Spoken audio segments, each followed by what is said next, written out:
Ici, la voix de l'Amérique.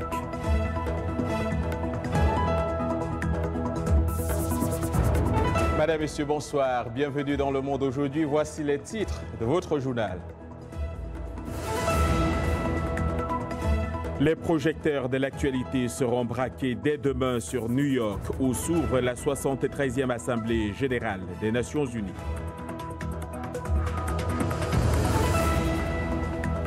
En RDC, l'armée annonce un nouveau bilan dans les tueries de Béni, alors que dans le pays, de nombreux catholiques se disent menacés pour leur activisme. Ce lundi est jour de rentrée scolaire au Togo. Nous irons voir comment elle se déroule dans une école de sourds de Lomé, la capitale.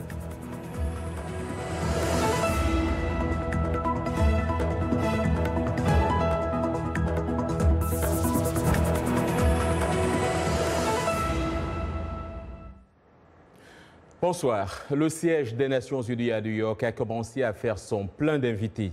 Des chefs d'État et de gouvernement du monde entier y sont attendus à l'occasion de la 73e Assemblée générale de cette institution. Leadership mondial et responsabilités partagées pour des sociétés pacifiques, équitables et durables, c'est autour de ces thèmes que tourneront les travaux de cette année. De nombreux leaders du monde doivent se succéder à la tribune à partir de demain mardi, après le discours d'ouverture très attendu du président américain Donald Trump.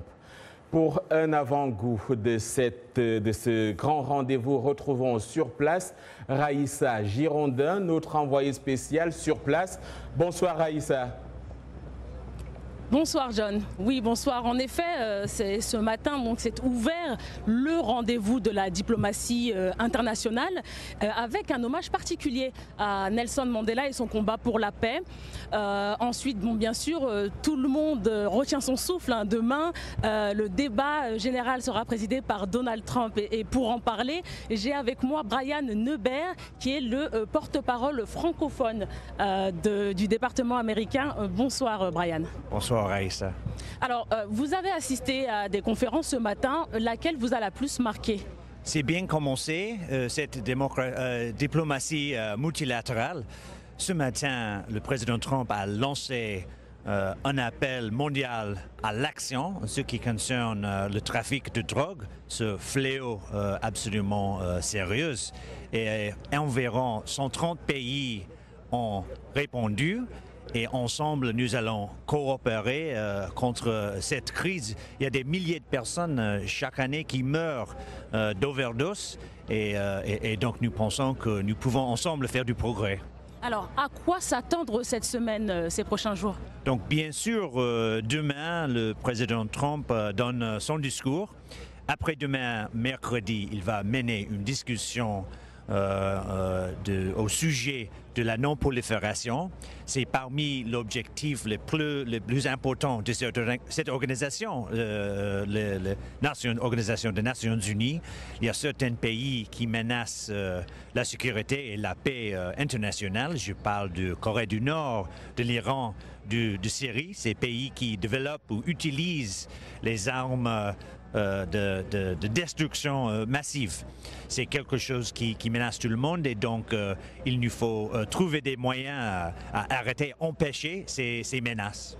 Alors, il y a un des grands dossiers africains majeurs, c'est l'avenir de la mission de maintien de la paix, des missions de maintien de la paix en Afrique. Alors, quel est l'agenda américain? Le président Trump a dit aujourd'hui que le système onusien a un potentiel énorme. Si nous parlons de missions de maintien de la paix, ils sont efficaces, ils protègent des civils, mais il y en a certaines qui durent très longtemps. Il y a des crises, par exemple, au Congo, en RDC, il y a une mission depuis très longtemps. Il faut, dans le cadre de nos discussions cette semaine, trouver des solutions de paix qui sont durables, des solutions politiques pour que ces missions de maintien de la paix soient temporaires et pas permanentes. Et si nous faisons ça, donc nous allons vraiment réaliser le potentiel de cette organisation. Merci beaucoup Brian Neubert, donc des missions temporaires et efficaces. Merci à vous, c'est à vous John. Raïssa Girondin, envoyée spéciale de VOA Afrique à New York, merci d'avoir été avec nous. Merci. Vous parliez de paix à l'ONU. Au Burkina Faso, il y avait plutôt de la violence où 3 gendarmes ont été tués dans un accrochage avec des individus armés près d'Inata, dans le nord du pays. Bilan confirmé par une source sécuritaire à Ouagadougou qui ajoute que les ravisseurs sont probablement des membres de groupes djihadistes qui sévissent dans la région et qui ont sûrement franchi la frontière malienne. Un Indien, un Sud-Africain et un Burkinabé employés d'une mine d'or ont été enlevés dimanche dans la même région alors qu'ils se rendaient dans la ville de Djibo. Violence également en République démocratique du Congo, où l'armée a donné un nouveau bilan d'au moins 21 morts et lancé une enquête sur la récente tuerie de Beni dans l'est du pays. Une tuerie attribuée aux rebelles ougandais des ADF. Ce lundi, Beni était sous le coup d'une journée ville morte à l'appel de la société civile pour protester contre ces violences. Les rues étaient désertes, les écoles et commerces fermés. Peggy Wabeno a joint Kizito Bin Angui, premier vice-président de la société civile de Beni.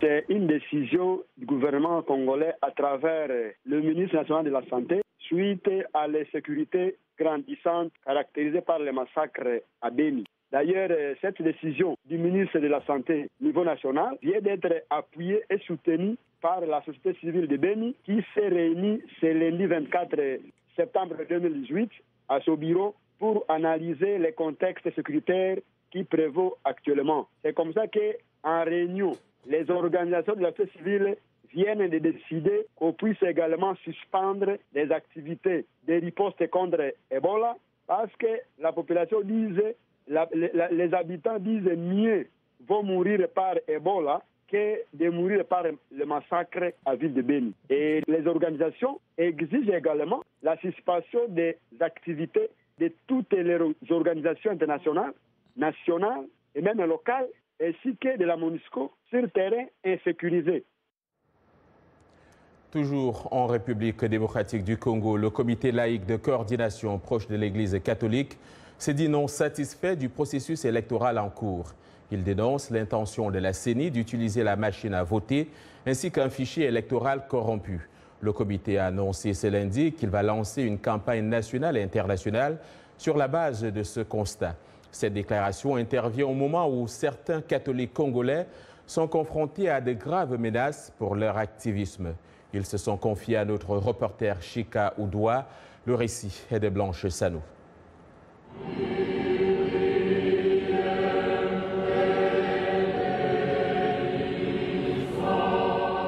Une messe spéciale en mémoire des militants pro-démocratie et pour ceux qui sont encore en détention. Après les manifestations de rue qui ont forcé le président Joseph Kabila à ne pas se porter candidat à la prochaine présidentielle, certains catholiques sont la cible des forces de sécurité gouvernementales. On n'est plus rentré dans nos familles. Donc on vit en clandestinité depuis janvier jusqu'à aujourd'hui. La sécurité, chaque fois que nous voulons nous déplacer, nous informons la MONUSCO. Nous informons la MONUSCO et les agents de la MONUSCO nous précèdent chaque fois avant que nous on arrive. Même ici, ils sont là. Parmi les victimes tombées lors des manifestations organisées par l'Église figure Rossi Mukendi, marié et père de 2 enfants. Il a été abattu par les forces de sécurité. Aujourd'hui, sa sœur ne décolère pas. Abattu comme un chien devant tout le monde. Plus d'une douzaine de personnes ont été tuées par les forces gouvernementales lors de ces manifestations. Les membres de l'Église catholique élaborent des stratégies pour demander des élections libres et équitables. Toutefois, le gouvernement accuse les dirigeants de l'Église catholique de trespasser les limites. Qu'ils retirent leur statut d'évêque et ils deviennent des politiciens. Et nous battrons campagne pour voir qui gagnera. Nous parlons de diriger un pays et il ne revient pas aux évêques de le faire. Malgré la répression, les fidèles catholiques se disent déterminés à poursuivre leur combat et prêts à répondre à tout appel à manifester de l'Église. Autre actualité ce soir au Gabon, une vingtaine d'intellectuels ont publié ce lundi une tribune qualifiant de moralement inacceptable une décision de la Cour constitutionnelle fixant des frais pour les recours électoraux. Jusqu'au 29 juin dernier, ces recours étaient gratuits. La Cour constitutionnelle réclame à présent 5 millions de francs CFA pour contester une élection présidentielle et 500 000 francs CFA pour un siège de député ou de sénateur. Des élections législatives et locales, les premiers scrutins d'importance depuis 2016 sont prévus le 6 octobre. Un second tour pour les législatives sera organisé le 27 octobre. Ce 24 septembre est jour de rentrée scolaire au Togo. Les élèves des cours primaires et secondaires entament ainsi l'année scolaire 2018-2019. Cette rentrée est aussi effective ce lundi à l'école Efata des Sourds de Lomé. Notre correspondante Kaila Hassan s'y est rendue. Comme dans tout établissement scolaire, c'est avec un rassemblement sous le mât que les élèves de l'école Efata ont débuté leur année scolaire. Le drapeau hissé, les élèves ont eu droit au discours inaugural du corps enseignant. Les enseignants sont déjà prêts. Vous allez recommencer les cours. Donc, votre attention et le travail. C'est bien? Chaque rentrée, les enseignants sont au petit soin avec les tout-petits. Pour les élèves inscrits à la maternelle, le premier contact peut être difficile. Au début, c'est d'abord l'apprendre à saluer. Tu t'assois et tu fais le signe. Et au fur et à mesure qu'ils te voient là et ils s'adaptent. C'est quand ils maîtrisent toutes ces choses-là qu'on va même dans le vif du sujet. Efata, qui dispense des cours en langue des signes et n'accueille que les enfants sourds, malentendants et muets, attire de plus en plus de parents d'élèves. Par le passé, je l'avais inscrit dans une école privée, mais je n'ai pas eu un bon résultat. C'est pour cela que l'année passée, j'ai commencé ici. Il y a un grand changement dans la vie de ma fille. L'établissement accueille une centaine d'élèves. Les cours dispensés sont les mêmes que dans les écoles dites normales. Pourtant, ces élèves n'ont pas les mêmes opportunités ni les mêmes débouchés à la fin de leur curriculum. Après l'obtention du certificat d'études du premier degré CEPD, ces enfants en situation de handicap auditif n'ont pas de collège spécialisé. Kaila Hassan pour VOA Afrique, Lomé. Avaz a rendu hommage aujourd'hui aux victimes de l'attentat commis samedi dans cette ville du sud-ouest de l'Iran, lors de funérailles publiques voulues par les autorités comme une démonstration d'unité nationale face au terrorisme. Salwa Jafari. C'est sous un soleil de plomb que plusieurs dizaines de milliers d'Iraniens ont convergé vers le centre d'Ahvaz, capitale de la province du Khouzestan, à plus de 500 km au sud de Téhéran. Selon le bilan officiel, 24 personnes ont été tuées par un commando ayant ouvert le feu sur un défilé militaire et la foule des spectateurs. Les victimes sont des martyrs innocents. Il n'y a aucun doute, la République islamique d'Iran ne néglige pas ce crime. Nous savons exactement à quel groupe ils appartiennent et à qui ils sont liés. Semblant ignorer une revendication du groupe État islamique, les autorités de Téhéran ont d'abord accusé la mouvance séparatiste arabe du Khouzestan d'avoir perpétré l'attaque, en lieu avec des pays occidentaux, les États-Unis, Israël ou encore des monarchies arabes du Golfe. Cela fait maintenant 40 ans depuis la révolution de 1979. Ils n'ont rien pu y faire, nous sommes debout. Province pétrolifère, le Khouzestan, peuplé majoritairement d'Arabes, a été dévasté par la guerre entre l'Iran et l'Irak entre 1980 et 1988. Pendant le conflit, la population est restée fidèle à l'Iran, déjouant les plans de Saddam Hussein, qui espérait annexer la région et s'emparer de ses gisements de pétrole. Désaccord entre la Russie et Israël. Vladimir Poutine a déclaré lors d'un appel téléphonique ce lundi à Benjamin Netanyahou qu'il rejetait la version israélienne de la décision de l'avion militaire russe au large de la Syrie, mettant en cause précisément les actions de l'armée israélienne, malgré les démentis apportés selon le Kremlin.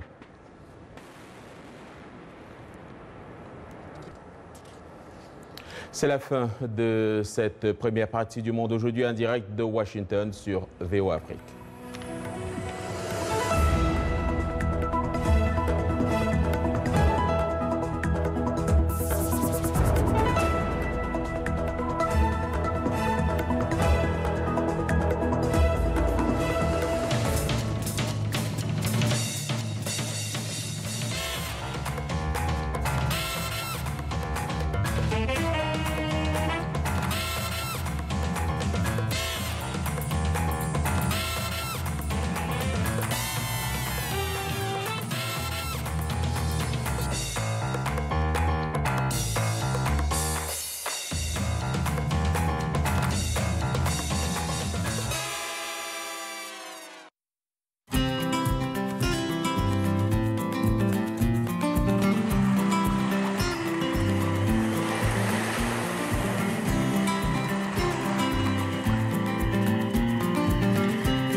Le Monde aujourd'hui en direct de Washington sur VOA Afrique. Voici les titres de cette seconde partie. Dans ce journal, nous parlerons de Kivu. Il s'agit là d'une bande dessinée qui dénonce les souffrances et la guerre oubliée de l'Est de la RDC. Week-end historique pour le basketball africain en Coupe du Monde. Le Sénégal a offert au continent sa première victoire. Et puis au Cameroun, un pays fou de foot et en pleine campagne électorale, nous verrons sur quoi se fondent les espoirs d'un jeune footballeur.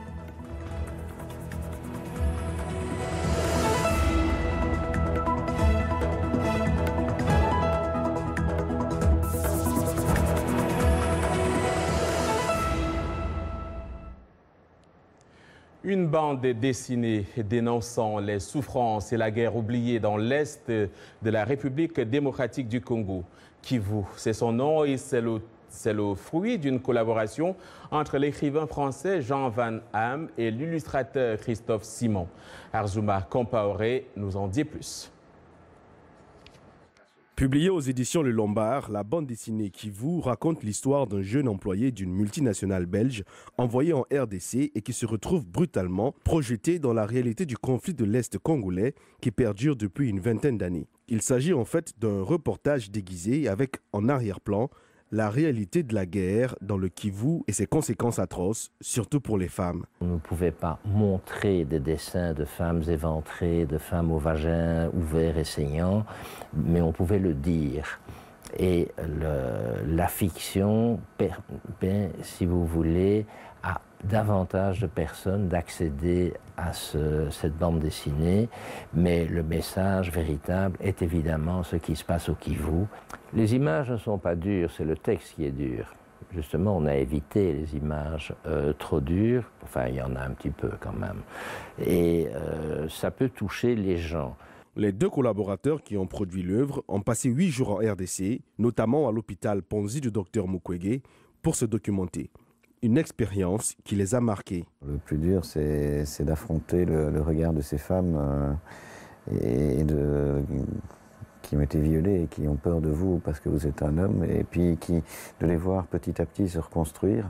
Pour Jean Van Hamme, qui a connu le Kivu dans les années 50, cette bande dessinée, c'est aussi une ode à cet Éden transformé en enfer. Un sentiment profond qu'il tenait à faire ressortir dans cette troublante histoire.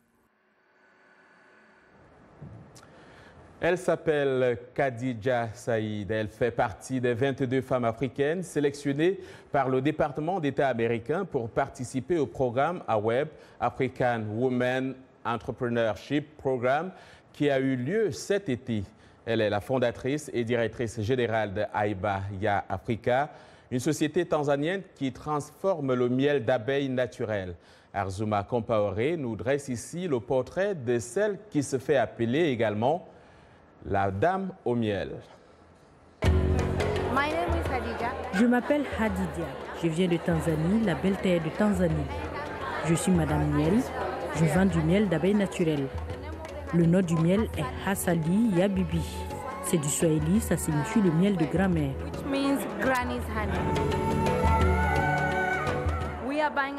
Nous achetons notre miel du corridor ouest de la Tanzanie appelé Tabora. Nous achetons avec des petits groupes de femmes afin de leur assurer un marché durable et aussi pour qu'elles réalisent qu'elles font partie du développement économique de la Tanzanie.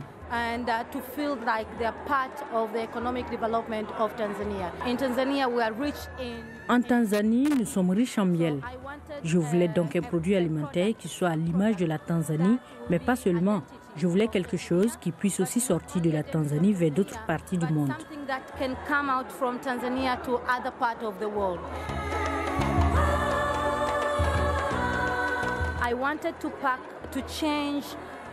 Mon but est de révolutionner l'industrie du miel, de la production locale à une production aux normes internationales. Et c'est ce que je fais, de l'emballage jusqu'à la qualité constante du produit lui-même. Et pour être honnête, le miel, ce n'est pas comme le sucre, ce n'est pas un produit indispensable, mais c'est un produit de santé. Ceux qui se soucient de leur santé consomment du miel car c'est nutritif. Cela reste une entreprise, donc il faut plaidoyer, faire des ajustements et des investissements. J'y ai déjà investi non seulement mon temps, mais aussi mon capital. Mais encore une fois, je crois que cela va payer un jour. Il y a eu des changements énormes dans ma vie et je suis très fière d'être Madame Miel. J'ai non seulement amélioré ma vie, mais j'ai aussi amélioré la vie des personnes qui travaillent pour moi.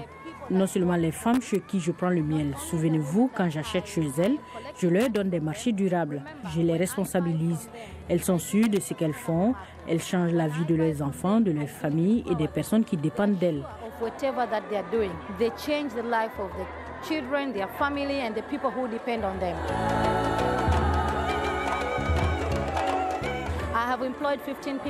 J'ai embauché 15 personnes dans mon entreprise. Ça a changé leur vie, mais indirectement, elles ont aussi changé la mienne. Assalia Bibi va conquérir le marché, pas seulement le marché africain, mais dans le monde entier. Je n'ai même pas peur. Je n'ai aucun doute, ce sera la meilleure marque de miel au monde.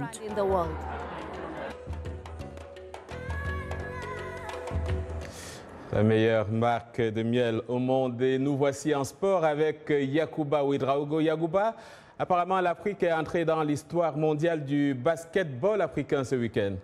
Bonsoir John et bonsoir à vous, amis sportifs. Effectivement, ce fut un week-end historique pour le basketball africain. Le Sénégal a offert une première victoire en phase de groupe d'une Coupe du monde féminine au continent, donc sous l'impulsion de sa capitaine Astou Traoré. Et ses 19 points, les Lions sont venus à bout de la Lettonie in extremis, 70-69 pour espérer passer en quart de finale. Le Sénégal devra s'imposer face à la Chine pour son dernier match demain. Donc, les filles de Cher Sa avaient raté, on se rappelle, leur entame contre les États-Unis, battus 67-87 samedi dernier. Eh bien, allons tout de suite écouter la réaction du coach sénégalais, Cher Sa, joint depuis bien sûr Santa Cruz de Tenerife en Espagne. Bon, une victoire historique, oui. C'est comme ça, c'est le moment, c'est 2018 peut-être que ça devait arriver, c'est arrivé. Ça nous fait chaud et on le prend humblement et on remercie tous les gens qui ont contribué à ce qu'on puisse arriver à ce niveau de la compétition. Mais ce n'est pas fini parce qu'il y a les qualifications en quart de finale. Je pense qu'aujourd'hui peut-être la Lettonie est dans une mauvaise posture parce que simplement il faut battre les États-Unis déjà pour espérer que nous perdions. Mais même si on perd, on sera, le gouvernage particulier nous sera favorable, vous voyez. Mais on n'est pas encore là. On est dans l'étape prochaine qui est de conquérir encore, défendre notre statut et essayer de battre la Chine. On fera tout pour ça. Représentant africain à ce mondial de basket féminin, le Nigeria donc s'est relevé après sa défaite initiale contre l'Australie 68-86 pardon. Les 10 Tigers se sont imposés 74-68 cette fois-ci devant la Turquie pour offrir à leur pays la première victoire en Coupe du monde de basketball féminin.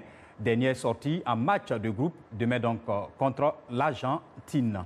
En Europe, la cérémonie d'attribution du meilleur joueur FIFA de l'année, le Ballon d'Or donc FIFA est en cours présentement et ça se joue entre l'Espagne.